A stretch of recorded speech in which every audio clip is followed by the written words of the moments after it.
What's up guys, my name's Carson Long, and today we're going to talk about the history of WTF and how it became part of our everyday language.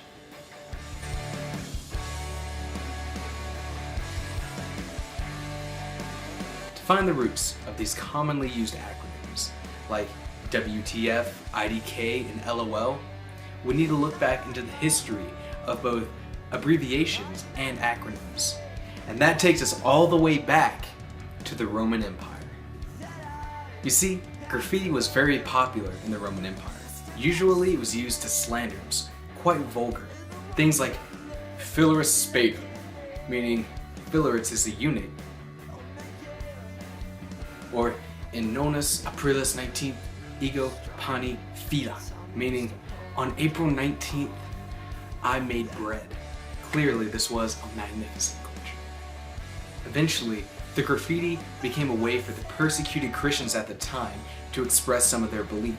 This gave birth to INRI, or Jesus Nazarenus Rex Judicorum. Look, and I know I'm butchering all this Latin pronunciation, but cut me some slack. But the reason it's INRI and not JNRJ is because actually at the time J hadn't been invented. Sounds weird, right? In fact, the letter J wasn't really a thing until a Frenchman by the name of Pierre Ramos invented a variation of I, and it was used for the consonantal sound of I as opposed to the vowel. And that's where we got J. Now, INRI is a good early example of an acronym, but a good example of an abbreviation, well, we'd have to look at Beowulf. Beowulf. Now, we're not talking about the weird Angelina Jolie naked snake movie. We're talking about the text. God, the movie was weird. In some of the earliest copies of Beowulf, we get a series of neat abbreviations. You see, at the time of its recording, sometime before 1000 AD, the unknown author was using a form of the Roman alphabet that was adapted by missionaries in Ireland. In their text, they chose to use the letter Y to represent the word sense, as well as using both the character 7 and an ampersand to represent the word and.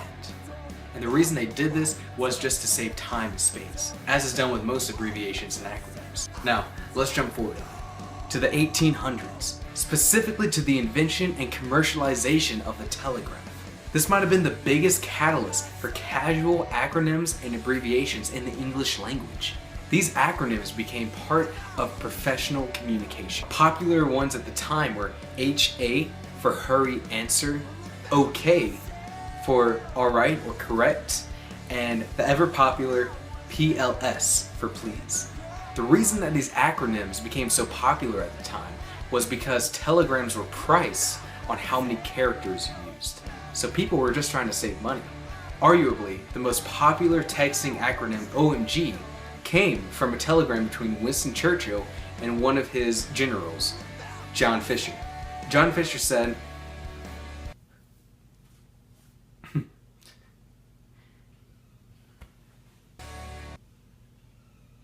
I hear a new order of knighthood is on the tapis.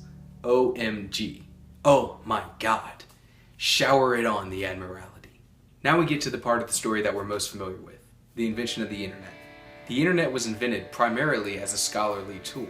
It was used to connect universities and students to each other. In 1973, the University of Illinois created Talkomatic, the first form of a chat room. Soon, copies of Talkomatic began to spring up, with a more social setting. One of the biggest mainstream message boards at the time was called a Usenet. Usenet supplied boards with designated topics so people could talk to each other. There were boards for news, tech, movies, television, you name it. These are the people that would develop the culture and dialect of the internet population. They were the forerunners of the new culture. And the great thing is that Google has archived thousands of these pages dating all the way back to 1980 that you can read through and watch as this culture develops. In fact, Usenet contains the oldest recorded instance of WTF. In 1985, Jay Fields, a Usenet user who was on the tech boards at the time, typed, "I asked myself, WTF." Since then, WTF began to appear in other boards of Usenet. It didn't always mean what the fuck. The W could stand for who, where, or why. It would take years for the definition to become as concrete as it is today. In 1992, SMS was developed, or short messaging service. And this was texting, but it would take years before texting and SMS would grow, mostly due to the fact that phones didn't have keyboards at the time. Soon, multitap was developed. Now, texting took a while to catch on. In 1995, the average user was sending just 0.4 SMS messages a month. By 1998, the average user was sending about 35 messages a month. It wasn't until service providers began to develop structured plans and cell phone makers began to incorporate QWERTY keyboards that texting would really gain hold. In the UK alone, in 2001, there were 12.2 billion text messages sent.